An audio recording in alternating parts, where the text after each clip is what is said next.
എല്ലാ വിദ്യാർത്ഥികൾക്കും പുതിയൊരു വീഡിയോയിലേക്ക് സ്വാഗതം. ഈ വർഷത്തെ ഇൻഡസ്ട്രിയൽ ട്രെയിനിങ് ഇൻസ്റ്റിറ്റ്യൂട്ട് അതായത് ITIകളിലേക്കുള്ള പ്രവേശനത്തിനായിട്ടുള്ള അപേക്ഷ ക്ഷണിച്ചു. നിലവിൽ വിദ്യാർത്ഥികൾക്ക് ഈ ഒരു അപേക്ഷ സമർപ്പിക്കാനുള്ള ലാസ്റ്റ് ഡേറ്റ് നിലവിൽ പറഞ്ഞിട്ടില്ല. അപ്പോൾ അതുകൊണ്ട് തന്നെ വിദ്യാർത്ഥികൾ അപേക്ഷകൾ ഉടൻ തന്നെ സമർപ്പിക്കാനായിട്ട് ശ്രദ്ധിക്കുക. അപ്പോൾ ഇതിൻ്റെ അപേക്ഷ എങ്ങനെയാണ് എന്നുള്ള കാര്യം ആദ്യം ജസ്റ്റ് ചുരുക്കത്തിൽ പറഞ്ഞു തരാം. അപ്പോൾ ആദ്യം തന്നെ നിങ്ങൾക്ക് സ്വന്തമായിട്ട് മൊബൈൽ ഫോൺ വഴിയോ അതല്ലെങ്കിൽ നിങ്ങൾക്ക് ഇൻ്റർനെറ്റ് കഫേകൾ അല്ലെങ്കിൽ അക്ഷയ കേന്ദ്രങ്ങൾ എന്നിവ വഴിയോ നിങ്ങൾക്ക് ഈ ഒരു അപേക്ഷ സമർപ്പിക്കാവുന്നതാണ്. അപേക്ഷ സമർപ്പിക്കേണ്ട വെബ്സൈറ്റ് എന്ന് പറയുന്നത് ITI admissions.kerala.gov.in/splash.php എന്നുള്ള ഈ ഒരു വെബ്സൈറ്റ് വഴിയാണ്. ഇതിൻ്റെ ലിങ്ക് വീഡിയോയുടെ താഴെ ഡിസ്ക്രിപ്ഷനിൽ കൊടുത്തിട്ടുണ്ട്. അതിൽ ക്ലിക്ക് ചെയ്ത് കഴിഞ്ഞാൽ നിങ്ങൾക്ക് ഈ ഒരു പേജിലേക്ക് പ്രവേശിക്കാം. അതല്ലെങ്കിൽ നിങ്ങളുടെ ബ്രൗസറിൽ ITI അഡ്മിഷൻ കേരള എന്ന് സെർച്ച് ചെയ്ത് കഴിഞ്ഞാൽ ഈ ഒരു വെബ്സൈറ്റിൻ്റെ ലിങ്ക് നിങ്ങൾക്ക് ലഭ്യമാവുന്നതായിരിക്കും. അപ്പോൾ ആദ്യം തന്നെ നിങ്ങൾ ഈ ഒരു വെബ്സൈറ്റ് വഴി നിങ്ങൾ അപേക്ഷ സമർപ്പിക്കണം. അപേക്ഷ സമർപ്പിക്കുന്ന സമയത്ത് അതായത് 10ാം ക്ലാസ് യോഗ്യതയുള്ള ഏതൊരു വിദ്യാർത്ഥിയും ITIകളിലേക്കുള്ള പ്രവേശനത്തിനായിട്ടുള്ള അപേക്ഷ സമർപ്പിക്കാവുന്നതാണ്. അപ്പോൾ വിദ്യാർത്ഥികൾ ശ്രദ്ധിക്കേണ്ട പ്രധാനപ്പെട്ട കാര്യം ഇതിൻ്റെ അപേക്ഷ സമർപ്പണം എന്ന് പറയുമ്പോൾ നിങ്ങൾ ഓൺലൈനായിട്ട് അപേക്ഷ സമർപ്പിക്കണം. അപ്പോൾ ഓൺലൈനായിട്ട് അപേക്ഷ സമർപ്പിച്ച് അതായത് ആപ്ലിക്കേഷൻ കംപ്ലീറ്റ് ചെയ്ത് കഴിഞ്ഞാൽ നിങ്ങൾക്ക് ഒരു ആപ്ലിക്കേഷൻ്റെ പ്രിൻ്റ് ഔട്ട് കിട്ടും. അപ്പോൾ നിങ്ങൾ ആ ഒരു ആപ്ലിക്കേഷൻ പ്രിൻ്റ് ഔട്ടും അപേക്ഷയിൽ നിങ്ങൾ എന്തൊക്കെ ഡോക്യുമെൻസിൻ്റെ കാര്യങ്ങളാണോ പറഞ്ഞിട്ടുള്ളത് ആ ഒരു ഡോക്യുമെൻസും എടുത്തുകൊണ്ട് നിങ്ങളുടെ തൊട്ടടുത്തുള്ള ഏത് ഗവൺമെൻറ് ITI ആണ് തൊട്ടടുത്തുള്ളത് ആ ഒരു ഗവൺമെൻറ് ITIയിൽ പോയിക്കൊണ്ട് നിങ്ങളുടെ ആപ്ലിക്കേഷൻ വെരിഫൈ ചെയ്യണം. അപ്പോൾ ഇങ്ങനെ ആപ്ലിക്കേഷൻ വെരിഫൈ ചെയ്തതോടുകൂടി മാത്രമാണ് നിങ്ങളുടെ ആപ്ലിക്കേഷൻ കംപ്ലീറ്റ് ചെയ്യപ്പെടുകയും പിന്നീടുള്ള അലോട്ട്മെൻറ്റ് പ്രോസസ്സുകൾക്ക് നിങ്ങളെ പരിഗണിക്കുകയും ചെയ്യത്തുള്ളൂ. അല്ലാതെ ഓൺലൈനായിട്ട് നിങ്ങൾ മൊബൈൽ ഫോൺ വഴിയോ മറ്റോ അപേക്ഷ കൊടുത്തു എന്നുള്ളതുകൊണ്ട് നിങ്ങളെ അലോട്ട്മെൻറ്റിനായിട്ട് പരിഗണിക്കില്ല. നിങ്ങൾ ഈ ഒരു ഓൺലൈനായിട്ട് അപേക്ഷ കൊടുത്ത് നിങ്ങൾക്ക് ലഭിക്കുന്ന പ്രിൻ്റ് ഔട്ട് എടുത്ത് തൊട്ടടുത്തുള്ള ഗവൺമെൻറ് ITIയിൽ പോയിക്കൊണ്ട് നിങ്ങളുടെ ആപ്ലിക്കേഷൻ വെരിഫൈ ചെയ്യണം. ഇങ്ങനെ വെരിഫൈ ചെയ്താൽ മാത്രമാണ് നിങ്ങളുടെ ആപ്ലിക്കേഷൻ കംപ്ലീറ്റ് ആവുകയുള്ളൂ, അതുപോലെ തന്നെ അലോട്ട്മെൻറ്റിലേക്ക് പരിഗണിക്കുകയുള്ളൂ. ഇനി ഇതിൻ്റെ ബാക്കി പ്രോസസ്സ് എങ്ങനെയാണെന്ന് ചോദിച്ചു കഴിഞ്ഞാൽ നിങ്ങൾക്ക് നിങ്ങൾ അപേക്ഷ സമർപ്പിച്ചു കഴിഞ്ഞു, അതുപോലെ ITIയിൽ പോയിക്കൊണ്ട് നിങ്ങളുടെ ആപ്ലിക്കേഷൻ വെരിഫൈ ചെയ്യുകയും ചെയ്തു. ഇങ്ങനെ വെരിഫൈ ചെയ്ത ശേഷം വിദ്യാർത്ഥികൾക്ക് വെരിഫൈ എന്നതുകൊണ്ട് ഉദ്ദേശിക്കുന്നത് നിങ്ങൾ അപേക്ഷയിൽ കൊടുത്തിട്ടുള്ള ഡീറ്റെയിൽസ് ഒക്കെ കറക്റ്റാണ് എന്നുള്ളത് മാത്രമാണ് പരിശോധിക്കുന്നത്. നിങ്ങൾക്ക് ആപ്ലിക്കേഷനിൽ എന്തെങ്കിലും എഡിറ്റ് ചെയ്യണമെങ്കിൽ അവിടെ ആ ഒരു സമയത്ത് നിങ്ങൾക്ക് എഡിറ്റ് ചെയ്യാൻ സാധിക്കുന്നതായിരിക്കും. അപ്പോൾ ഇങ്ങനെ ചെയ്ത ശേഷം പിന്നീട് ഇങ്ങനെ അപേക്ഷ സമർപ്പിച്ച വിദ്യാർത്ഥികളെയൊക്കെ ഉൾപ്പെടുത്തിക്കൊണ്ട് ഒരു റാങ്ക് ലിസ്റ്റ് തയ്യാറാക്കും. അപ്പോൾ നിങ്ങൾക്ക് വിവിധ ITIകളിലേക്കുള്ള ഓപ്ഷനുകൾ കൊടുക്കാൻ പറ്റും. അപ്പോൾ ഓരോ ITIകളിലേക്കും അപേക്ഷ സമർപ്പിച്ച വിദ്യാർത്ഥികളെ വെച്ച് ഒരു റാങ്ക് ലിസ്റ്റ് തയ്യാറാക്കപ്പെടും. ഇങ്ങനെ റാങ്ക് ലിസ്റ്റ് തയ്യാറാക്കിയ ശേഷം വിദ്യാർത്ഥികളെ അതത് ITIകളിൽ നിന്ന് വിളിക്കും. അതായത് ഇന്ന ദിവസം വിദ്യാർത്ഥികൾക്ക് അതായത് നിങ്ങൾക്ക് അവിടെ ഒരു ഇൻ്റർവ്യൂ നടത്തുന്നുണ്ട്, അപ്പോൾ നിങ്ങൾ അവിടെ വരണം എന്ന് പറഞ്ഞുകൊണ്ട് വരാനായിട്ട് പറയും. അപ്പോൾ ഇന്നത്തെ സമയത്തിനുള്ളിൽ അതായത് 11 മണിക്കുള്ളിൽ, ചില ITIകളിൽ 12 മണിക്കുള്ളിൽ അങ്ങനെയൊക്കെയാണ് പറയാറുള്ളത്. അപ്പോൾ നിങ്ങൾ ആ ഒരു സമയത്തിനുള്ളിൽ നിങ്ങളുടെ ഡോക്യുമെൻസും കാര്യങ്ങളും അതുപോലെ ആപ്ലിക്കേഷൻ്റെ ആ ഒരു പ്രിൻ്റ് ഔട്ടും കാര്യങ്ങളൊക്കെ എടുത്തുകൊണ്ട് ITIകളിൽ പോവുക. അതിനുശേഷം അവിടെ പോയിട്ട് നിങ്ങളുടെ പേര് രജിസ്ട്രേഷൻ ചെയ്യുക. വിവിധ ട്രേഡുകളിലേക്ക് നിങ്ങൾക്ക് അതായത് അവിടെ വേക്കൻസി ഉണ്ടാവും. അപ്പോൾ ആ റാങ്ക് ലിസ്റ്റ് ബേസിൽ നിങ്ങൾ ആരൊക്കെയാണ് ആദ്യം മുൻഗണനാ ക്രമത്തിൽ അതായത് അവിടെ പോയിട്ടുള്ളത് അപ്പോൾ അതനുസരിച്ച് വിദ്യാർത്ഥികൾക്ക് അവിടെ അഡ്മിഷൻ ലഭിക്കുകയാണ് ചെയ്യുക. അപ്പോൾ വിദ്യാർത്ഥികൾ ശ്രദ്ധിക്കേണ്ടത് ഈ ഒരു രീതിയിലാണ് ഇതിൻ്റെ അലോട്ട്മെൻറ്റ് പ്രോസസ്സ് എന്ന് പറയുന്നത്. അപ്പോൾ അതുകൊണ്ട് തന്നെ ഓൺലൈനായിട്ട് അപേക്ഷ കൊടുത്തു എന്നുള്ളതുകൊണ്ട് നിങ്ങളുടെ ആപ്ലിക്കേഷൻ കംപ്ലീറ്റ് ചെയ്യപ്പെടില്ല. അപ്പോൾ അതുകൊണ്ട് തന്നെ നിങ്ങൾ ആ ഒരു കാര്യം ശ്രദ്ധിക്കുക. നിങ്ങൾ ആപ്ലിക്കേഷൻ നൽകിയ ശേഷം അത് ITIകളിൽ പോയിട്ടുണ്ട് അതായത് തൊട്ടടുത്തുള്ള ഏതെങ്കിലും ഗവൺമെൻറ് ITIകളിൽ പോയിക്കൊണ്ട് നിങ്ങൾക്ക് അപേക്ഷ വെരിഫിക്കേഷൻ ചെയ്യേണ്ടതാണ്. വെരിഫൈ ചെയ്യാത്ത അപേക്ഷകൾ അലോട്ട്മെൻറ്റിലായിട്ട് പരിഗണിക്കുന്നതായിരിക്കില്ല. അപ്പോൾ ആദ്യം തന്നെ അതിനുശേഷം നിങ്ങൾക്ക് എങ്ങനെയാണ് ഈ ഒരു അപേക്ഷ സമർപ്പിക്കേണ്ടതെന്ന് നോക്കാം. ഇവിടെ ഈ ഒരു വെബ്സൈറ്റ് ഓപ്പൺ ചെയ്യുമ്പോൾ ഇതുപോലെയാണ് കാണാൻ പറ്റുക. അപ്പോൾ ഇനി എങ്ങനെ രജിസ്ട്രേഷൻ ചെയ്യാമെന്നുള്ള കാര്യം നോക്കാം. അതിനായിട്ട് വിദ്യാർത്ഥികൾ ചെയ്യേണ്ടത് ഇവിടെ നിങ്ങൾക്ക് ന്യൂ രജിസ്ട്രേഷൻ എന്ന് പറഞ്ഞുകൊണ്ട് കാണാൻ സാധിക്കും. അപ്പോൾ വിദ്യാർത്ഥികൾക്ക് ഇവിടെ കാണാം അപ്ലിക്കൻ്റ് നെയിം എന്ന് പറഞ്ഞുകൊണ്ട് കാണാം 10th ഓർ ഇക്വലൻറ്റ് സർട്ടിഫിക്കറ്റ്, അത് നിങ്ങളെ 10ാം ക്ലാസ്സിലെ സർട്ടിഫിക്കറ്റിൽ നിങ്ങളുടെ പേരെന്താണോ അത് കൃത്യമായിട്ട് അവിടെ ടൈപ്പ് ചെയ്ത് കൊടുക്കാം. അതുപോലെ തന്നെ നിങ്ങളുടെ മൊബൈൽ നമ്പർ അതാണ് നിങ്ങളുടെ യൂസർ ID ആയിട്ട് വരിക. അപ്പോൾ അതുകൊണ്ട് തന്നെ നിങ്ങൾ അത് കട്ടായി പോവാതെ നമ്പറായിരിക്കണം കൊടുക്കേണ്ടത്. ഒന്നുകിൽ നിങ്ങളുടെ നമ്പർ കൊടുക്കാം, അതല്ലെങ്കിൽ പാരൻറ്റിൻ്റെ കൊടുക്കാം. അപ്പോൾ നിങ്ങളുടെ കൊടുക്കുന്നതായിരിക്കും കൂടുതൽ നല്ലത്.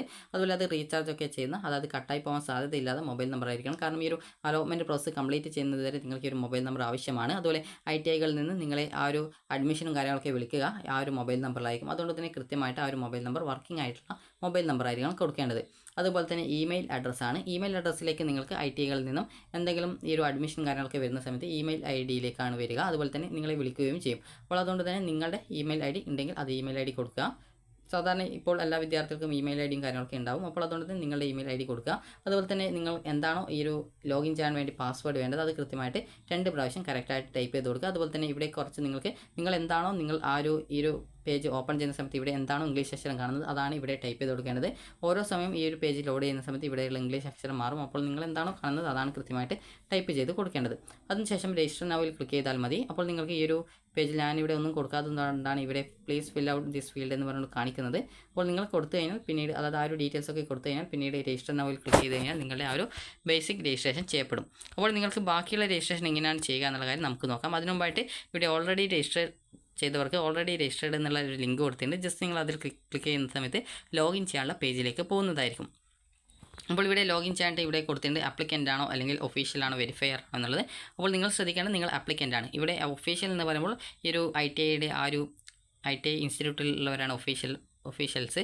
അതുപോലെ വെരിഫയർ എന്ന് പറയുന്ന സമയത്ത് നിങ്ങൾ ആപ്ലിക്കേഷൻ കൊടുത്ത ശേഷം നിങ്ങൾ ITIയിൽ പോയി കഴിഞ്ഞാൽ നിങ്ങളുടെ ആപ്ലിക്കേഷൻ വെരിഫൈ ചെയ്യുന്നവരാണ് വെരിഫയർ. അപ്പോൾ നിങ്ങൾ സെലക്ട് ചെയ്യുന്നത് ആപ്ലിക്കൻ്റ് ആണ്. അപ്പോൾ അതിനുശേഷം നിങ്ങളുടെ മൊബൈൽ നമ്പർ അതല്ലെങ്കിൽ യൂസർ ഐ ഡി എന്ന് പറയുമ്പോൾ നിങ്ങളുടെ മൊബൈൽ നമ്പറാണ് അത് കൊടുക്കുക. അതുപോലെ തന്നെ പാസ്വേഡ് കൊടുക്കുക. അതുപോലെ തന്നെ ഇവിടെ നിങ്ങൾ എന്താണോ ആ ഒരു സമയത്ത് ഇവിടെ ഇംഗ്ലീഷ് അക്ഷരം കട്ടിയിൽ അതായത് ബോൾഡായിട്ട് കൊടുത്തിട്ടുള്ളത് കാണുന്നത് അതാണ് ഇവിടെ എൻ്റർ ക്യാപ്ച എന്നുള്ളത് കൊടുക്കേണ്ടത്.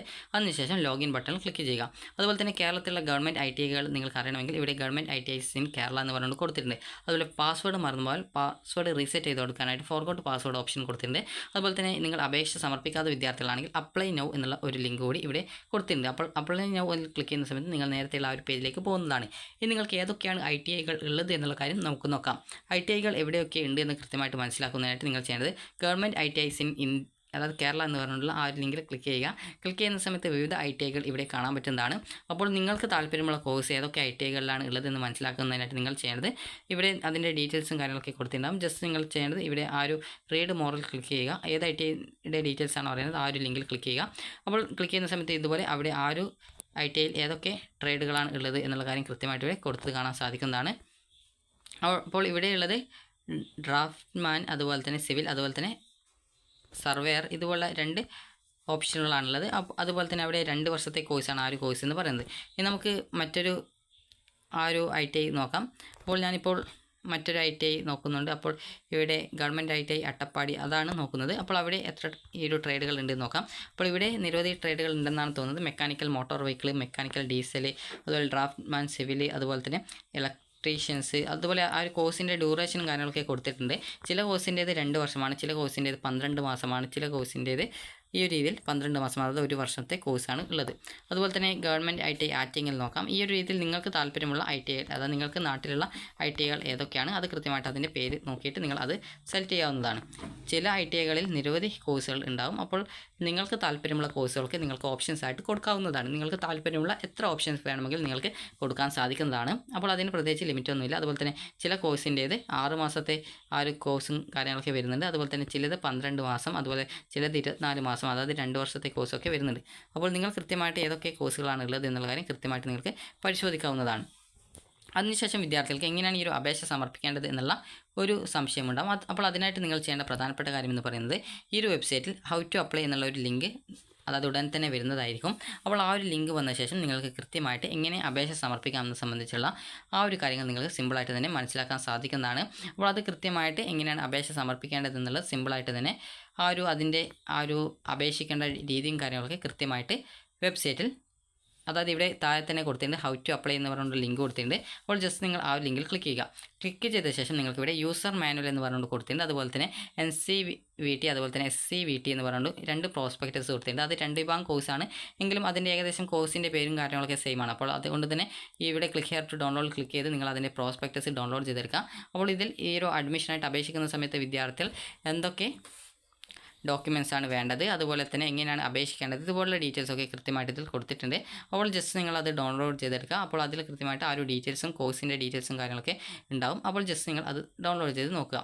അതുപോലെ തന്നെ നിങ്ങൾക്ക് സ്വന്തമായിട്ട് അപേക്ഷ സമർപ്പിക്കണമെങ്കിൽ യൂസർ മാനുവൽ കൊടുത്തിട്ടുണ്ട്. അപ്പോൾ യൂസർ മാനുവൽ നോക്കിക്കഴിഞ്ഞാൽ നിങ്ങൾക്ക് എങ്ങനെ സ്വന്തമായിട്ട് അപേക്ഷ സമർപ്പിക്കാമെന്നുള്ള കാര്യങ്ങൾ നിങ്ങൾക്ക് സിമ്പിളായിട്ട് തന്നെ മനസ്സിലാക്കാൻ സാധിക്കുന്നതാണ്. അപ്പോൾ ഞാനിപ്പോൾ ഈ ഒരു PDF ഡൗൺലോഡ് ചെയ്യാനായിട്ട് വെച്ചിട്ടുണ്ട്. അപ്പോൾ ജസ്റ്റ് നിങ്ങൾ ഈ ഒരു രീതിയിൽ ജസ്റ്റ് ഒന്ന് ഡൗൺലോഡ് ചെയ്ത് ഓപ്പൺ ചെയ്യുക. അപ്പോൾ ഇതിൽ നിങ്ങൾക്ക് സ്വന്തമായിട്ട് അപേക്ഷ സമർപ്പിക്കാം എന്നുള്ള കാര്യങ്ങൾ കൃത്യമായിട്ട് കൊടുത്തിട്ടുണ്ട്. അപ്പോൾ ഇവിടെ ഹൗ ടു അപ്ലൈ അതുപോലുള്ള ഡീറ്റെയിൽസും കാര്യങ്ങളൊക്കെ കൊടുത്തിട്ടുണ്ട്. ഇതുപോലെ എങ്ങനെയാണ് രജിസ്ട്രേഷൻ ചെയ്യേണ്ടത് എന്നുള്ള ഡീറ്റെയിൽസൊക്കെ കൃത്യമായിട്ട് കൊടുത്തിട്ടുണ്ട്. അപ്പോൾ ഇത് നിങ്ങൾക്ക് കാണിച്ചു തരുന്നത് നിങ്ങൾക്ക് സ്വന്തമായിട്ട് എങ്ങനെ അപേക്ഷിക്കാമെന്നുള്ള മനസ്സിലാക്കാൻ വേണ്ടിയിട്ടാണ്. അപ്പോൾ ഇവിടെ നിങ്ങൾക്ക് ആദ്യത്തെ സ്റ്റെപ്പ് എന്താണ് ഫില്ല് ചെയ്യേണ്ടത്, അതുപോലെ ഏതൊക്കെ കോളങ്ങൾ ഫില്ല് ചെയ്യണം എന്നുള്ള കൃത്യമായിട്ട് അവിടെ ആ ഒരു കോളത്തിന് നേരെ നമ്പർ ഇട്ടിട്ട് അത് കൃത്യമായിട്ട് വിശദീകരിച്ച് കൊടുത്തിട്ടുണ്ട്. എന്താണ് ചെയ്യേണ്ടത്, അവിടെ എങ്ങനെയാണ് എഡിറ്റ് ചെയ്യേണ്ടത്, അതുപോലെ ഏത് വിവരമാണ് കൊടുക്കേണ്ടത് എന്നിങ്ങനെയുള്ള കാര്യങ്ങളും എല്ലാ ഡീറ്റെയിൽസും കൊടുത്തിട്ടുണ്ട്. അപ്പോൾ നിങ്ങൾ ഈ ഒരു കാര്യങ്ങളൊക്കെ കൃത്യമായിട്ട് പരിശോധിച്ച് എങ്ങനെ സ്വന്തമായിട്ട് അപേക്ഷിക്കാമെന്നുള്ള കൃത്യമായിട്ട് നിങ്ങൾക്ക് മനസ്സിലാക്കാം. അതുപോലെ തന്നെ നിങ്ങൾക്ക് ഏതൊക്കെ ട്രേഡുകളിലേക്ക് അപേക്ഷ സമർപ്പിക്കണമെന്ന് സംബന്ധിച്ചുള്ള കൃത്യമായിട്ട് നിങ്ങൾക്ക് ഈ ഒരു കാര്യങ്ങൾ മനസ്സിലാക്കാവുന്നതാണ്. അപ്പോൾ ഈ ഒരു അപേക്ഷാ ഫീസായിട്ട് 100 രൂപ മാത്രമാണ് നിങ്ങൾക്ക് വരുന്നത്. അപ്പോൾ അതുകൊണ്ട് തന്നെ നിങ്ങൾക്ക് സ്വന്തമായിട്ട് തന്നെ അപേക്ഷ സമർപ്പിക്കാൻ സാധിക്കുന്നതാണ്. അതുപോലെ തന്നെ ഈ ഒരു ഓൺലൈൻ അപേക്ഷയിൽ മുഴുവൻ വിവരങ്ങളും നൽകി പേയ്മെൻറ്റ് നടത്തിയാൽ മാത്രമേ അപേക്ഷയുടെ പ്രിൻ്റ് എടുക്കാൻ സാധിക്കത്തുള്ളൂ. മൊബൈൽ നമ്പർ, പാസ്വേഡ് എന്നിവ ഉപയോഗിച്ച് ലോഗിൻ ചെയ്യാവുന്നതും അപേക്ഷ വെരിഫിക്കേഷൻ്റെ അവസാന തീയതി വരെ തിരുത്തലുകൾ വരുത്താവുന്നതുമാണ്. അപേക്ഷ സംബന്ധിച്ച് വരുന്ന പ്രശ്നങ്ങൾക്ക് ജില്ലാ കോർഡിനേറ്റർ മുഖേന നിങ്ങൾക്ക് പ്രശ്നപരിഹാരം കണ്ടെത്താവുന്നതുമാണ്. അപ്പോൾ ഇനി നിങ്ങൾക്ക് ഈ ഒരു അപേക്ഷ സമർപ്പിക്കാനുള്ള ലാസ്റ്റ് ഡേറ്റ് എന്ന് പറയുമ്പോൾ ഇതിൽ ചില സമയങ്ങളിൽ കൊടുക്കാറുണ്ട്. അപ്പോൾ നമുക്ക് ആ ഒരു കാര്യം നോക്കാം. അപ്പോൾ ഇതിൽ പ്രത്യേകിച്ച് അത് കൊടുത്തിട്ടില്ല, കാരണം ഇത് ഹൗ ടു അപ്ലൈ എന്നുള്ള ആ ഒരു കാര്യമാണ്. അതായത് എങ്ങനെ അപേക്ഷിക്കാമെന്ന് സംബന്ധിച്ചുള്ള ആ ഒരു ലിങ്ക് മാത്രമാണ്. അപ്പോൾ നമുക്ക് ഈ ഒരു പ്രോസ്പെക്ടസ് നോക്കാം. അപ്പോൾ പ്രോസ്പെക്ടസിൽ കൃത്യമായിട്ട് ഇതിൻ്റെ അപേക്ഷ സമർപ്പിക്കേണ്ട ലാസ്റ്റ് ഡേറ്റ് കൊടുത്തിട്ടുണ്ടാകും. അപ്പോൾ നമുക്കിവിടെ പ്രധാന തീയതികൾ എന്നുള്ള ഭാഗത്ത് ഇവിടെ കൊടുത്തിട്ടുണ്ട്. അതായത് 20/6/2025 വരെയാണ് ITIകളിലേക്കുള്ള പ്രവേശനത്തിനായിട്ടുള്ള അപേക്ഷ സമർപ്പിക്കാൻ പറ്റുക. അതുപോലെ 24/6/2025 വൈകുന്നേരം 5 മണി വരെയാണ് ഓൺലൈനായിട്ട് അപേക്ഷയുടെ വെരിഫിക്കേഷൻ അവസാനിക്കുന്ന തീയതി എന്ന് പറയുന്നത്. അപ്പോൾ വിദ്യാർത്ഥികൾക്ക് ഈ ഒരു രീതിയിൽ നിങ്ങൾക്ക് ഈ ഒരു അപേക്ഷ ജൂൺ 20-ാം തീയതി വരെയാണ് അപേക്ഷ സമർപ്പിക്കാൻ പറ്റുക. അപ്പോൾ വിശദമായിട്ടുള്ള വീഡിയോ ചാനലിൽ ഉടൻ തന്നെ അപ്ലോഡ് ചെയ്യുന്നതായിരിക്കും. അപ്പോൾ നിങ്ങൾക്ക് ഈ ഒരു വീഡിയോ ഉപകാരപ്രദമായിട്ടുണ്ടെങ്കിൽ ലൈക്ക് ചെയ്യുക, ഷെയർ ചെയ്യുക. Thank you for watching.